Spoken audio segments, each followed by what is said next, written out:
"Our butler is home. He'll serve you champagne," my daughter-in-law said as she welcomed her father into my house, my own house. But when he saw me, panic spread across his face. He shouted, "Do you even know who he really is?" Before she could turn to me, I said something that made her go pale. "I'm glad to have you here. Follow my story until the end and comment the city you're watching from, so I can see how far my story has reached. My name is Howard, and at 63 years old, I never imagined I'd be serving champagne in my own home while being introduced as the help. But there I was, silver tray in hand, watching my daughter-in-law Leah smile that practiced smile of hers as she welcomed her guests into what used to be my sanctuary. "Our butler is home. He'll serve you champagne," she announced with the kind of casual cruelty that had become her signature.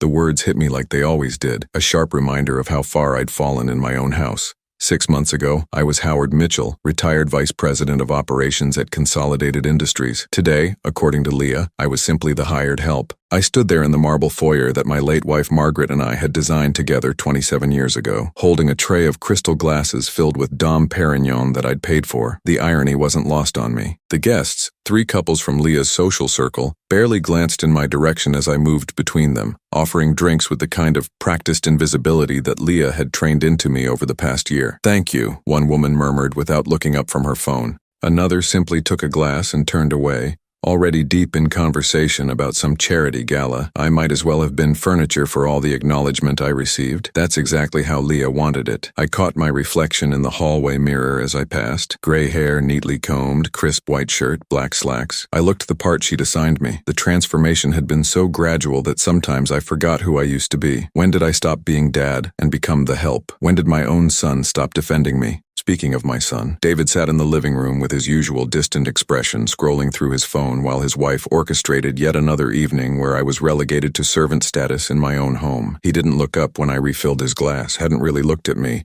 I mean, truly looked at me.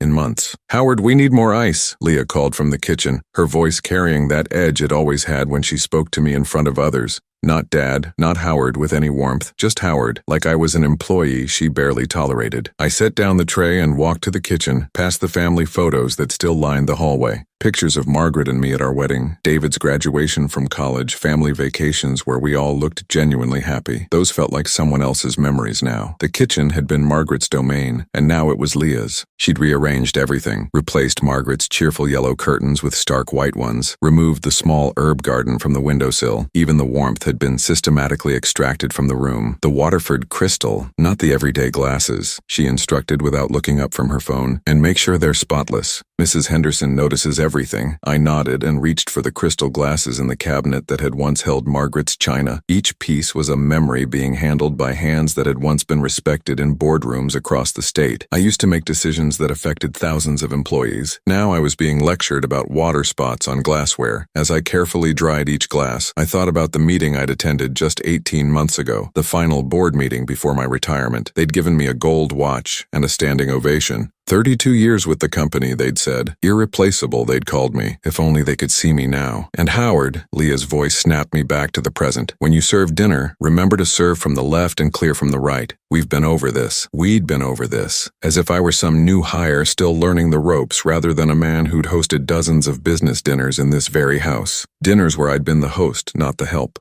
I returned to the living room with fresh ice and the proper crystal glasses. The conversation flowed around me as I moved through the room, refilling drinks and collecting empty plates from the hors d'oeuvres I'd spent the afternoon preparing. They talked about vacation homes and private schools, investment portfolios and country club memberships, the kind of conversations I used to participate in, back when I was considered worth talking to.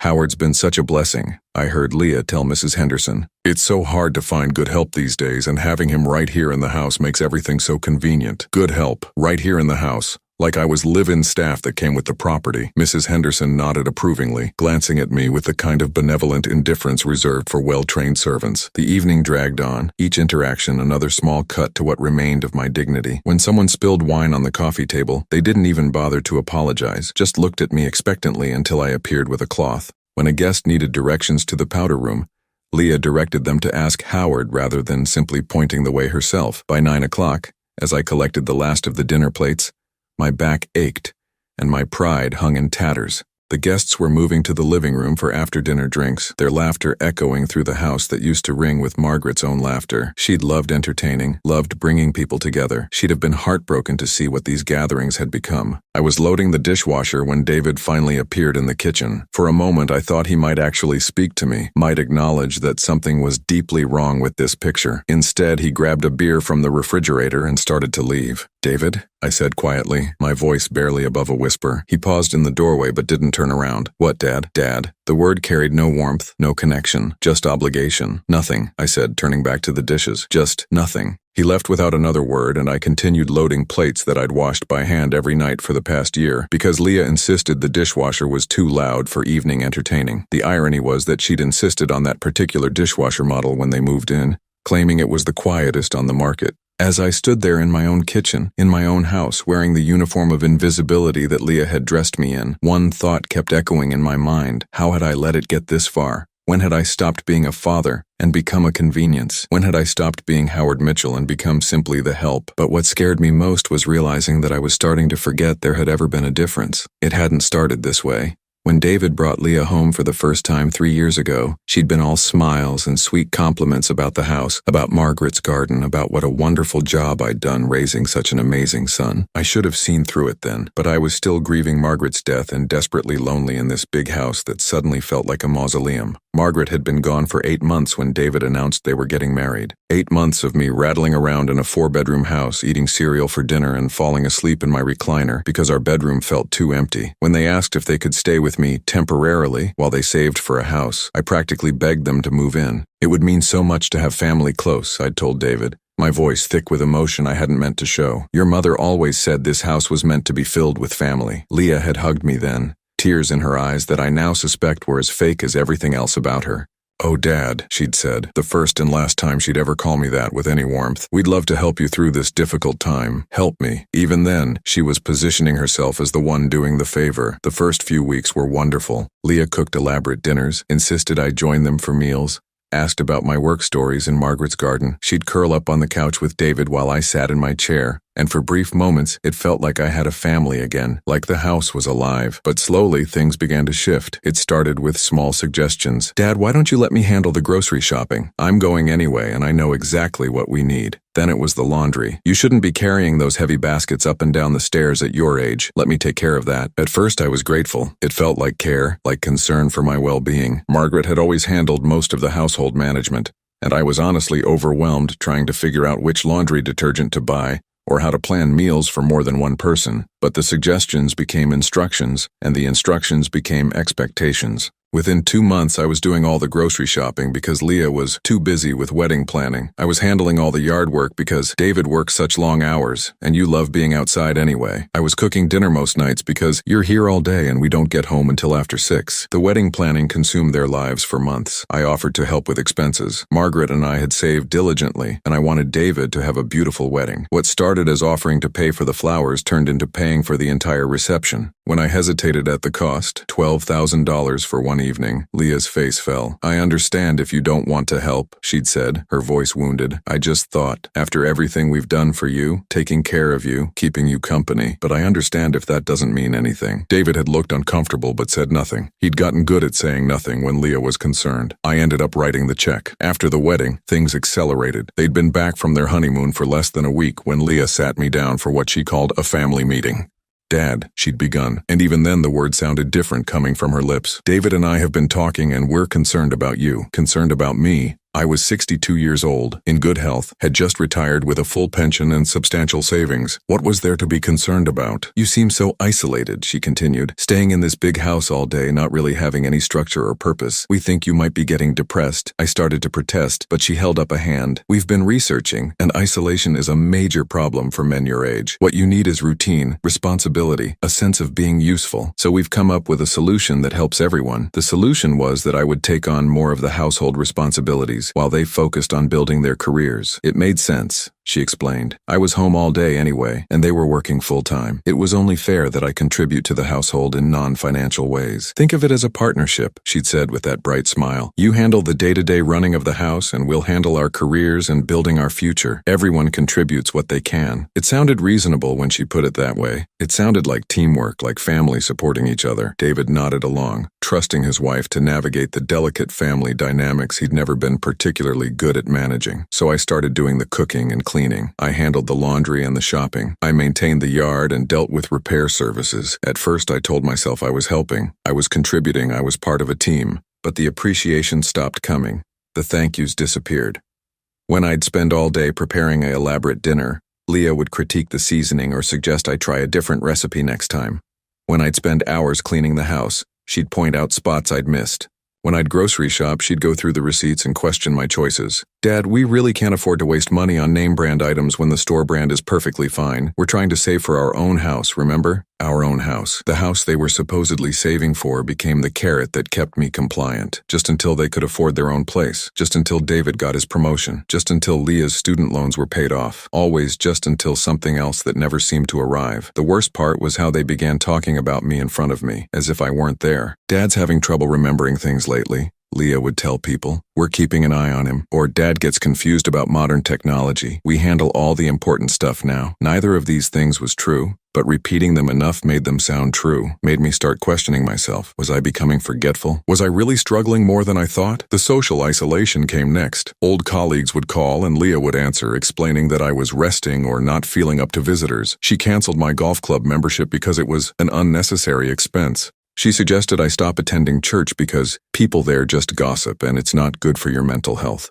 Within a year, my social circle had shrunk to David, Leah, and whoever they invited to the house. And when they had guests, I was expected to help, setting up, serving, cleaning up. It was never presented as a requirement, just a natural assumption. Dad, could you grab the wine from the kitchen? Dad, would you mind clearing these plates? The requests became commands, became expectations, became my role. I was no longer Howard Mitchell, retired executive. I was Dad who helps out. Then I was just Dad who serves. Finally, I became simply the help. The turning point came 6 months ago when Leah's college friend visited. I was in the kitchen preparing lunch when I heard Leah explaining the arrangement. It works out perfectly, she was saying. Howard was so lost after his wife died and we were struggling to afford our own place. This way, he has purpose and company, and we have help with the house. It's really been a blessing for everyone. Help with the house. Not family living together. Help. That night, I lay in the bed I'd shared with Margaret for 34 years and tried to figure out how I'd become a stranger in my own life. Margaret's clothes were still in the closet. Leah had never directly asked me to remove them, but she'd made enough comments about moving forward and healthy grieving that I knew she disapproved. Her books were still on the nightstand, her reading glasses still in the drawer. If Margaret could see me now, what would she think? Would she recognize the man she'd married, the man who'd run meetings with confidence and made decisions that affected thousands of people? Or would she see what I was becoming, a ghost in his own house, grateful for scraps of acknowledgement from people who'd turned him into their personal servant? I closed my eyes and tried to remember the last time David had asked about my day. My thoughts, my feelings, the last time anyone had treated me like my opinions mattered, the last time I'd felt like a person rather than a convenience. I couldn't remember. And that scared me more than anything else. The call came on a Tuesday morning while I was scrubbing the kitchen floor. Leah's voice carried that particular excitement she reserved for opportunities to elevate her social status. Daddy's coming for dinner Friday, she announced to David, though I was the one who'd be doing all the work. Richard Blackstone is flying in from New York for some business meetings and he wants to see our home. Richard Blackstone. I'd heard the name countless times over the past 3 years, always spoken with the kind of reverence usually reserved for royalty. Leah's father, the successful investment banker who'd built Blackstone Capital from nothing into a multi-million-dollar empire, the man who'd paid for Leah's private school education, her Ivy League college, her graduate degree that she'd never actually used. This is huge, Leah continued, pacing the kitchen while I continued scrubbing grout with an old toothbrush. If Daddy sees how well we're managing things here, how stable our life is, he might finally offer David that position at the firm. There it was, the real reason for the excitement. For 3 years, Leah had been angling for her father to bring David into the family business. David's background in marketing wasn't exactly investment banking material, but Leah was convinced that proximity to wealth would eventually translate into actual wealth. What should I make for dinner? I asked from the floor, though I already knew the answer would involve me spending the entire day cooking while being invisible during the actual meal. Leah paused her pacing and looked down at me as if surprised I'd spoken. Something impressive but not ostentatious. Daddy appreciates quality but doesn't like show-offs. She tapped her manicured nail against her lip. Beef Wellington, I think, with those little potato things you made for the Hendersons. Beef Wellington, a dish that would require me to spend most of Friday preparing, shopping for specialty ingredients that would cost more than I used to spend on groceries in a month. Also, I could serve it to people who would never acknowledge that I'd made it. And Howard, she added, her tone shifting to that particular cadence she used when giving instructions to the help. Daddy's very particular about service. He's used to fine dining, professional waitstaff. I'll need you to be extra attentive but invisible, if you know what I mean. I knew exactly what she meant. I was to anticipate every need while never appearing to exist, serve without being seen, clear without being noticed, remain available while staying invisible. The perfect servant. The next 3 days were a whirlwind of preparation. Leah hired a service to deep clean the house, though I'd been maintaining it meticulously for months. She rearranged furniture, bought new flowers, and sent me to 3 different stores to find the exact type of mushrooms required for the Wellington. She also coached me extensively on proper service etiquette, as if I hadn't spent decades hosting business dinners in this very house. Remember, serve from the left, clear from the right. Don't speak unless spoken to.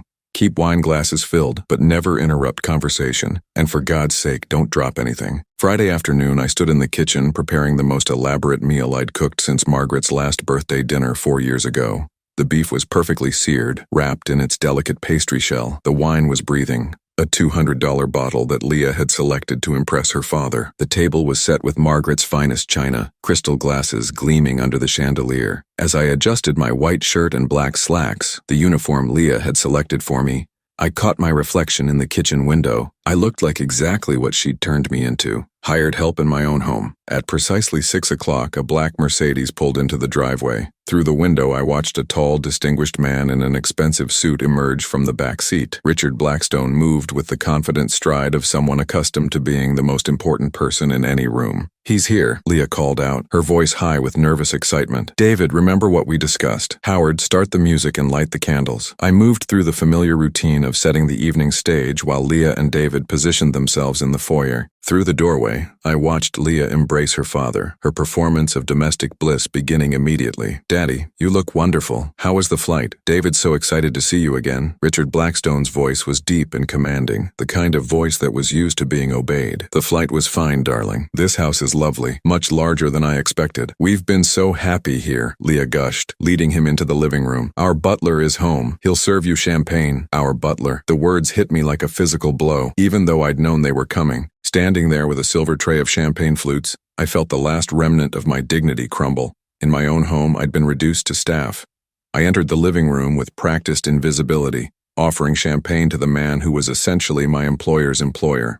Richard Blackstone took a glass without looking at me, his attention focused on examining the room with the eye of someone calculating value. "Beautiful home," he said, running his finger along the mantelpiece. "These antiques are genuine, early 19th century if I'm not mistaken." "Howard has such good taste," Leah said smoothly, as if I were a decorator she'd hired rather than the man who'd chosen every piece with Margaret over 30 years of marriage. I retreated to the kitchen, listening to their conversation while putting the finishing touches on dinner. Richard's voice carried the authority of someone used to being the smartest person in the room. He asked pointed questions about David's work, about their financial planning, about their living situation. "It's been wonderful having help in the house," I heard Leah explain. "Howard's been with us for over a year now. Very reliable, very discreet. Been with us, as if I were an employee they'd hired rather than the homeowner who'd taken them in." When I returned to serve dinner, carrying the beef Wellington I'd spent all day preparing, something strange happened. Richard Blackstone looked up at me, really looked at me, for the first time since he'd arrived. His eyes narrowed slightly, as if trying to place a half-remembered face. "Thank you," he said quietly, and there was something different in his voice, uncertainty perhaps, or recognition. I nodded and returned to my invisible state,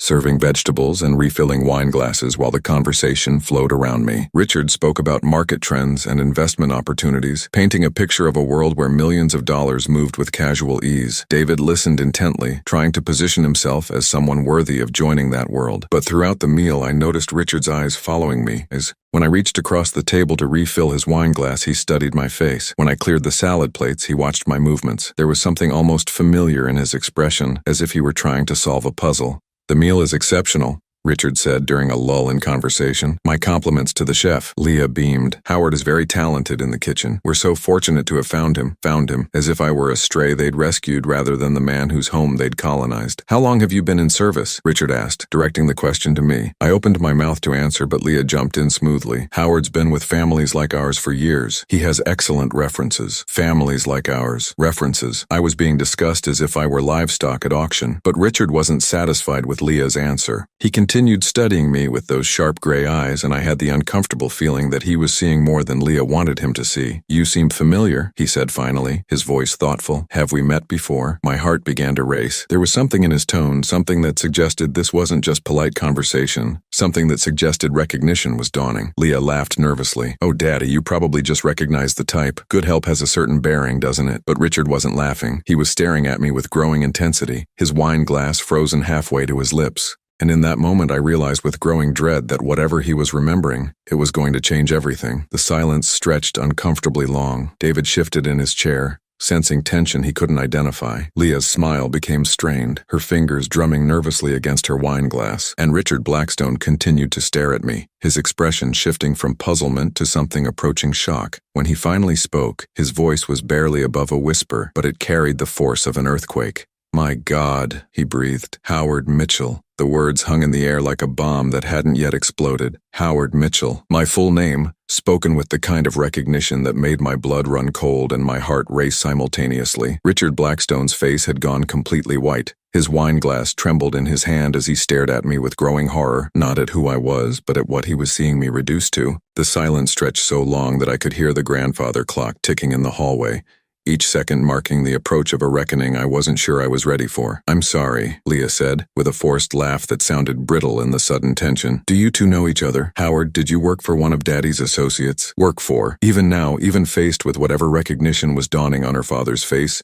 she couldn't conceive of any scenario where I might have been anything other than the help. Richard set his wine glass down with the careful precision of a man trying to maintain control while his world shifted around him. When he looked at me again, his eyes held something I hadn't seen directed at me in over a year. Respect.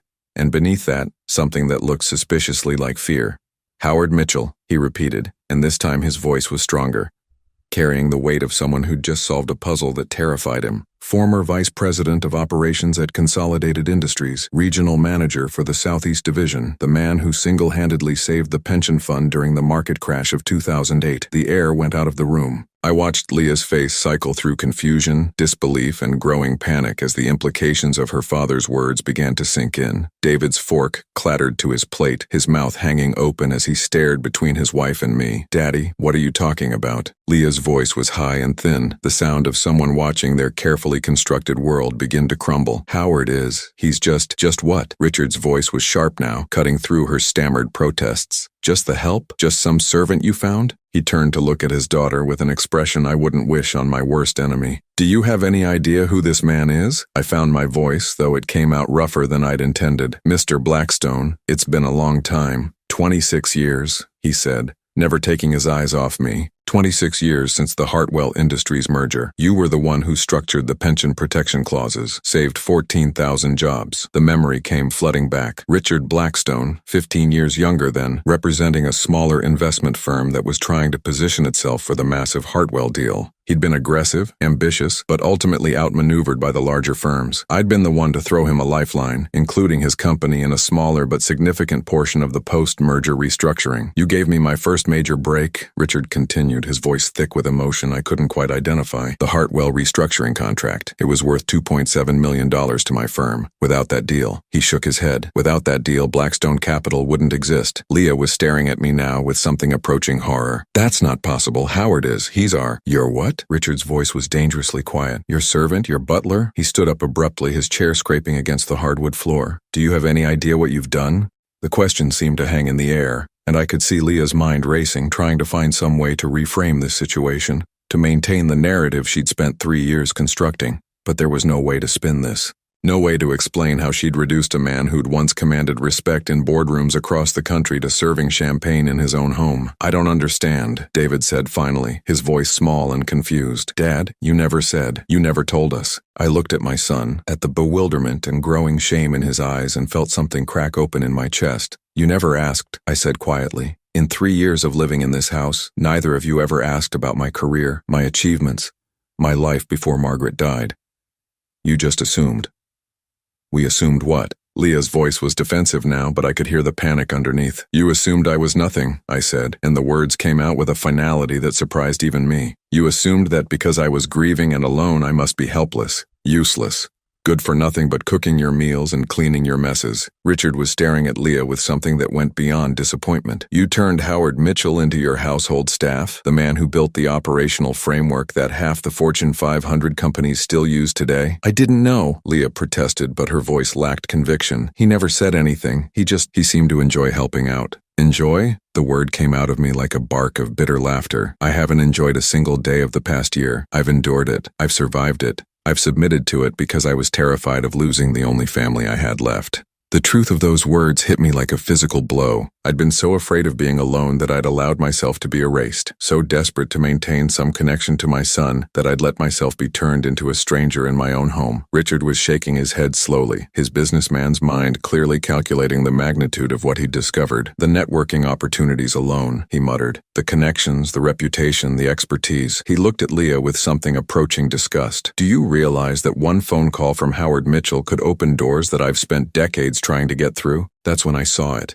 The exact moment when Leah's panic transformed into something else entirely. The moment when she realized that her carefully constructed hierarchy had been completely inverted. That the man she'd spent 3 years treating like hired help was actually someone who could make or break her father's business deals. Howard, she said, and for the first time in months my name came out of her mouth with something approximating respect. I had no idea. If I'd known about your background, your experience. You would have what? I interrupted, standing up from my place at the table, not the head of the table where I should have been sitting, but at the side where Leah had relegated me months ago. You would have treated me like a human being, like family, like someone whose opinion mattered. She opened her mouth to answer, but Richard cut her off. How much? He asked quietly. Excuse me? How much did you pay him for his services? A man of Howard's caliber with his experience and connections. I'm assuming you at least compensated him fairly for reducing him to household staff. The silence that followed was deafening. Leah's face cycled through several expressions before settling on something resembling panic. It wasn't like that, she stammered. Howard is family. He lives here. We take care of him. You take care of him? Richard's voice rose for the first time since he'd recognized me. You mean he takes care of you? In his own house? Cooking your meals, cleaning your messes, serving your guests. He gestured around the dining room. This is his home, isn't it? His furniture, his dishes, his life that you've colonized. David was staring at his plate, his face flushed with what I hoped was shame. When he finally looked up, his eyes were wet. Dad, he said, his voice breaking slightly. I'm so sorry, I didn't realize. I knew you were successful, but I didn't understand. Understand what? I asked, and I was surprised by the steadiness of my own voice. That I was a person worthy of respect, that I had feelings, that I might not actually enjoy being treated like household staff in my own home. The weight of 3 years of accumulated humiliation was pressing down on my chest, making it hard to breathe. But for the first time in longer than I could remember, I wasn't swallowing it down. I wasn't making excuses or smoothing things over or pretending it didn't matter. Richard was still staring at Leah with something approaching revulsion. You have no idea what you've destroyed, do you?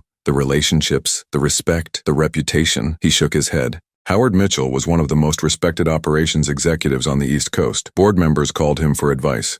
CEOs flew across the country to consult with him. Past tense, was, had been. The words hit me harder than I'd expected, but they also clarified something that had been nagging at me for months. I wasn't that man anymore. Hadn't been for 3 years, but that didn't mean I couldn't be again. Leah was looking between her father and me with growing desperation, finally beginning to understand the magnitude of what she'd lost. Not just a servant, but access to a world of influence and power that she'd been dreaming of entering her entire life. Howard, she said, and there was something pathetic in her voice now. Please, we can fix this. We can change how things work around here. I just didn't understand. I looked at her for a long moment, this woman who'd spent 3 years systematically erasing my identity and dignity. Then I looked at my son who'd stood by and watched it happen. Finally, I looked at Richard Blackstone, a man who'd built an empire partly on the foundation of an opportunity I'd given him decades ago. When I spoke, my voice was quiet, but carried a finality that seemed to echo in the sudden silence. Some things, I said, can't be fixed. The silence that followed my words stretched like a taut wire, ready to snap at any moment. Richard Blackstone stood frozen at the head of my dining table, his face still processing the full scope of what his daughter had done. Leah's mouth opened and closed like a fish gasping for air, while David sat staring at his hands as if they might provide answers to questions he was only now beginning to understand. "Some things can't be fixed," I'd said, and the finality of those words seemed to echo in the room long after I'd spoken them. For 3 years,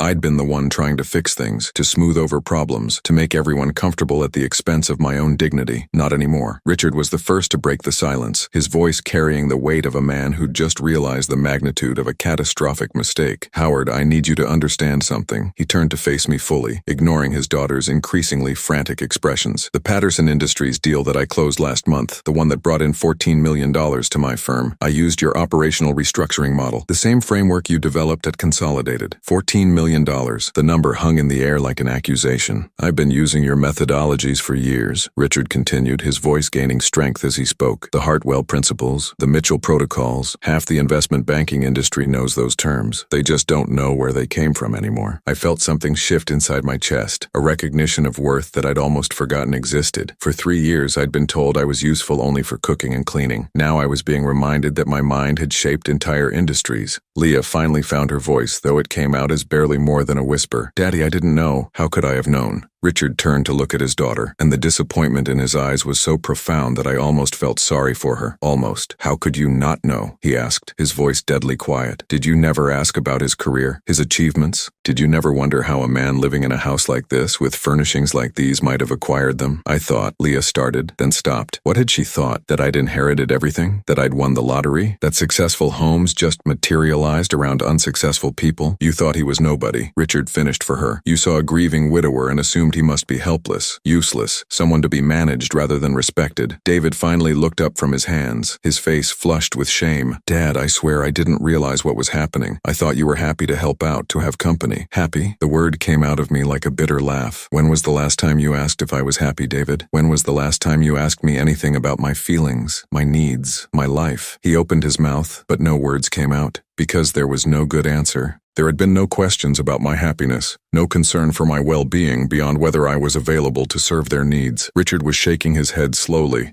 his businessman's mind clearly calculating not just the lost opportunities, but the deeper implications of what he'd discovered. "The Morrison Group has been trying to get a meeting with me for 2 years, he said, speaking almost to himself. "They want to discuss a joint venture worth somewhere in the neighborhood of $25 million. $25 million, another number that seemed to physically impact Leah, who was growing paler by the minute. "James Morrison and Howard worked together for 15 years, Richard continued, looking directly at me. "One phone call from you would not only get me that meeting, it would practically guarantee the deal." I could see Leah's mind racing, trying to calculate what this meant, trying to figure out how to salvage a situation that was rapidly spiraling beyond her control. But there was no salvaging this. No amount of apologies or promises could undo 3 years of systematic humiliation. "Howard," she said, and for the first time since I'd known her, her voice carried actual desperation. "Please, let's talk about this. We can restructure our living arrangement. You could be more of a consultant, an advisor. We could pay you for your expertise. Pay me, in my own house, for sharing the knowledge and connections I'd built over 32 years of dedicated work." The audacity of it was breathtaking. "A consultant," I repeated slowly, "in my own home. How generous of you." Richard was staring at his daughter with something approaching horror. "Do you hear yourself?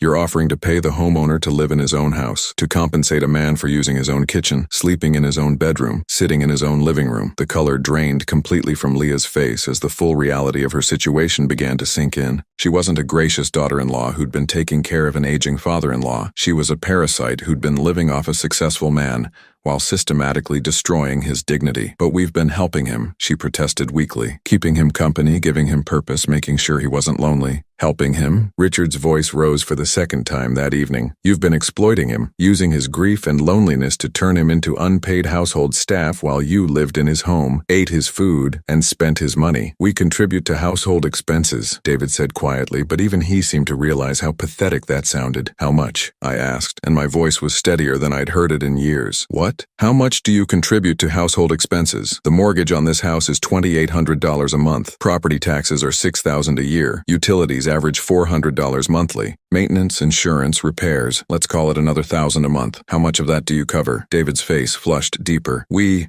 pay for groceries sometimes, and we bought that new dishwasher. Sometimes, I repeated. You pay for groceries sometimes, while I pay for everything else, plus I cook the meals, clean the house, and serve your guests. The numbers were stark, undeniable. Even Richard, with his investment banker's mind, was visibly calculating the financial imbalance. Dear God, he murmured. How much has this cost you, Howard? Over 3 years? I'd done this calculation myself during many sleepless nights, but I'd never spoken it aloud. Somewhere in the neighborhood of $120,000, not including the value of my time and labor. $120,000. The number hit the room like a physical blow. Leah actually gasped, her hand flying to her throat. That's not counting, I continued, my voice gaining strength with each word. The social isolation, the lost connections, the damage to my reputation from disappearing from professional circles without explanation. Richard was nodding grimly. The networking alone, the relationships you've lost, the opportunities that have passed by while you've been. He gestured helplessly. While you've been treated like hired help in your own home. We didn't know, Leah said again, but her voice lacked any conviction. It was the defense of someone who'd willfully chosen not to know, not to ask, not to see what was directly in front of her. You didn't want to know, I corrected. It was more convenient to assume I was nobody important. Easier to take advantage of a grieving man than to acknowledge that you were living off someone whose professional achievements far exceeded anything you'd ever accomplished. The words were harsh, but they were true, and for the first time in 3 years, I wasn't softening them to protect someone else's feelings. Richard set down his napkin with the decisive gesture of a man who'd made up his mind about something. I think, he said carefully, that my daughter and son-in-law need to find alternative living arrangements. Daddy, no, Leah said, panic creeping into her voice. You don't understand, we can't afford our own place right now. David's job doesn't pay enough, and with my student loans, then perhaps, Richard said coldly, you should have thought about that before you decided to treat one of the most respected operations executives in the country like your personal servant. The reality was finally sinking in. Leah was about to lose not just her comfortable living situation, but any chance of accessing the world of influence and power she'd been so desperate to enter. The man she'd spent 3 years humiliating was the key to everything she'd wanted, and she'd thrown it away through her own cruelty and arrogance. Howard, she said, and there were actual tears in her eyes now. Please, I know I made mistakes, but we're family. Surely we can work something out. Family, the word that had been used to manipulate me for 3 years, to justify every humiliation and indignity. The word that had never actually meant anything when it came to treating me with basic respect and dignity. I looked at this woman who'd systematically destroyed my sense of self-worth, who'd turned my grief into an opportunity for exploitation, who'd never once in 3 years treated me like a human being worthy of consideration. When I spoke, my voice was quiet, but carried the weight of 3 years of accumulated pain and the strength of finally reclaimed dignity. Family, I said, doesn't treat each other the way you've treated me, and some betrayals are too deep to forgive. 3 weeks later, I stood in my kitchen making coffee for one, watching the sunrise paint the walls that Margaret and I had chosen together so many years ago. The silence in the house wasn't the oppressive quiet of loneliness anymore. It was the peaceful silence of a man who had reclaimed his own life. The moving truck had come and gone 2 days earlier. David and Leah had packed their belongings with the efficiency of people who knew they had no negotiating power left. There had been no dramatic confrontations, no tearful reconciliations, no last-minute pleas for forgiveness. Just the quiet dismantling of 3 years of shared space and shattered illusions. David had tried to talk to me the night before they left. He'd knocked on my bedroom door, the master bedroom that I'd reclaimed the day after Richard's visit, and asked if we could have one final conversation. I know I don't deserve it, he'd said, standing in the doorway like a child afraid to enter without permission. But I need you to know that I understand now what I allowed to happen, what I participated in. I'd listened as he tried to explain, to apologize, to somehow bridge the chasm that had opened between us. He spoke about how overwhelmed he'd felt when Margaret died, how Leah had seemed to have all the answers about how to take care of me, how he'd gradually delegated the emotional labor of our relationship to his wife without realizing what he was giving up. I stopped seeing you as my father, he'd admitted, his voice breaking. I started seeing you as Leah saw you, as someone who needed to be managed rather than loved, someone whose feelings didn't matter as much as his usefulness. The honesty in his confession had touched something in me, but it hadn't erased 3 years of casual dismissal and systematic diminishment. Some wounds, I'd told him, take time to heal. Some relationships need space before they can be rebuilt. Some trust once broken requires more than words to repair. He'd nodded, tears streaming down his face, and asked if there was any chance for us to find our way back to each other someday. I hope so, I told him and meant it. But that depends on who you choose to become from here, and whether you can learn to see me as I actually am, rather than as who you think I should be. Leah's departure had been more complicated. The woman who'd spent 3 years orchestrating my humiliation had tried various strategies to maintain some foothold in my life. First came the practical arguments. They couldn't afford a place of their own yet. They needed more time to save money. Surely I didn't want to see my own son struggle financially. When those failed, she'd tried emotional manipulation, reminding me of all the ways she'd helped me through my grief, suggesting that kicking them out proved I was as heartless as she'd always suspected, warning me that I'd regret pushing away the only family I had left. Finally, in desperation, she'd attempted to leverage her father's connection to me. If I'd just give them 6 more months, she promised, Richard would bring me into some of his business deals. We could all benefit from my expertise and connections. It would be a win-win situation for everyone involved. I'd listened to each appeal with the detached interest of a man watching a performance he'd seen too many times before. When she finally ran out of arguments, I'd given her my final answer. Leah, I'd said quietly, you spent 3 years proving that you see people only in terms of what they can do for you. Even now, when you're asking for mercy,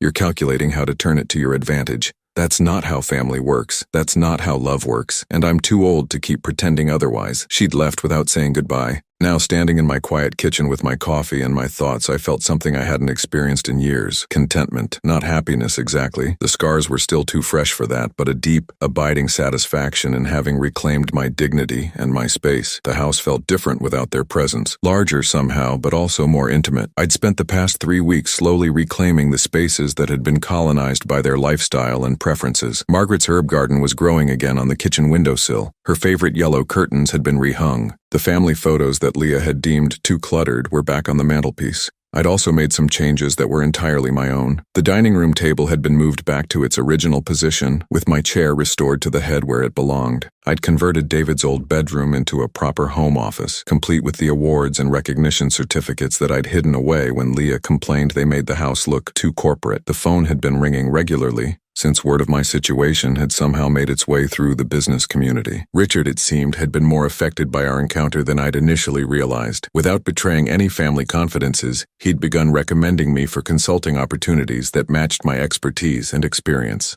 Howard, he'd called to tell me just yesterday, Pinnacle Industries is looking for someone to oversee their merger integration. 6-month contract, very lucrative. I told them they couldn't do better than Howard Mitchell. The irony wasn't lost on me. Leah had spent 3 years trying to position herself and David to benefit from her father's business connections, never realizing that the key to those connections was living in her house and serving her dinner every night. But I wasn't bitter about the irony. If anything, I was grateful for the clarity it had provided. The experience had taught me something valuable about the difference between being needed and being valued, between being useful and being loved. Margaret's portrait sat on my nightstand now, returned from the closet where Leah had suggested I store it for my own healing process. Looking at her face each morning reminded me of what real partnership looked like, what genuine love felt like. She and I had built something together based on mutual respect and shared dreams. We'd never been perfect, but we'd never reduced each other to roles or functions or convenient services. I missed her more now than I had in months, but it was a clean missing, unmarked by the confusion and self-doubt that had clouded my grief for the past 3 years. I could remember her clearly again, not as the saint that grief had made her or the burden that Leah had suggested her memory had become, but as the complex, wonderful woman she'd actually been. The consulting work was good for me. It reminded me that my mind was still sharp, my expertise still valuable, my judgment still sound. But more than that, it reminded me that I had something to offer the world beyond household management and emotional labor. Yesterday, I'd had lunch with the CEO of a company I was helping restructure. We'd discussed market strategies and operational efficiencies, and at the end of the meal, he'd thanked me for insights that would save his company millions of dollars. Driving home afterward, I'd realized it was the first time in 3 years that someone had thanked me for my mind rather than my service. The house was quiet as I finished my coffee and prepared for another day of meaningful work, but it wasn't the oppressive quiet of isolation anymore. It was the peaceful quiet of a man who had learned the difference between being alone and being lonely, between being useful and being used. I thought about David sometimes, wondering how he and Leah were adjusting to life without their domestic support system. They'd rented a small apartment across town, and from what I'd heard through mutual acquaintances, they were struggling with the reality of managing their own household while maintaining their careers. Part of me, the part that had loved David since the moment he was born, hoped they would learn something valuable from the experience. Hoped they would develop appreciation for the work that goes into maintaining a home and a relationship. Hoped they would grow into people capable of seeing others as fully human rather than convenient functions. But I wasn't waiting for their transformation to validate my decision. I'd spent too many years of my life waiting for other people to appreciate my worth. Now I was focused on appreciating it myself. As I gathered my files for the day's consulting meeting, I caught my reflection in the hallway mirror. The man looking back at me was still 63 years old, still carrying the weight of recent grief and hard-learned lessons. But he stood straighter now, moved with purpose, looked at the world with clear eyes. He looked like Howard Mitchell again. The doorbell rang as I was putting on my jacket. Through the window, I could see a delivery truck in the driveway. The driver handed me a small package addressed in handwriting I didn't recognize. Inside was a simple card and a photograph. The card read, "Mr. Mitchell, thought you might like to see this. Your advice saved our company and 800 jobs. Thank you for reminding us what real leadership looks like. Janet Morrison, CEO, Pinnacle Industries." The photograph showed the Pinnacle Industries workforce celebrating the successful completion of their merger. 800 people who still had jobs because of work I'd done in the quiet dignity of my home office, while Leah had assumed I was just passing time upstairs. I propped the photo on my mantelpiece next to the pictures of Margaret and David, a reminder that my life had meaning beyond the roles others tried to assign me. Then I picked up my car keys and headed out into a day that belonged entirely to me. For the first time in 3 years, I was free to be exactly who I was. Howard Mitchell, accomplished professional, loving father, devoted husband to a woman whose memory deserved better than the shame I'd been carrying. A man who had learned that sometimes the greatest act of love is refusing to accept less than you deserve. The house locked securely behind me, keeping safe the life I'd reclaimed and the peace I'd earned. I drove toward my future with the windows down and the radio playing, finally understanding what Margaret had always tried to tell me. Dignity isn't something others give you. It's something you give yourself. And once you take it back, no one can ever take it away again.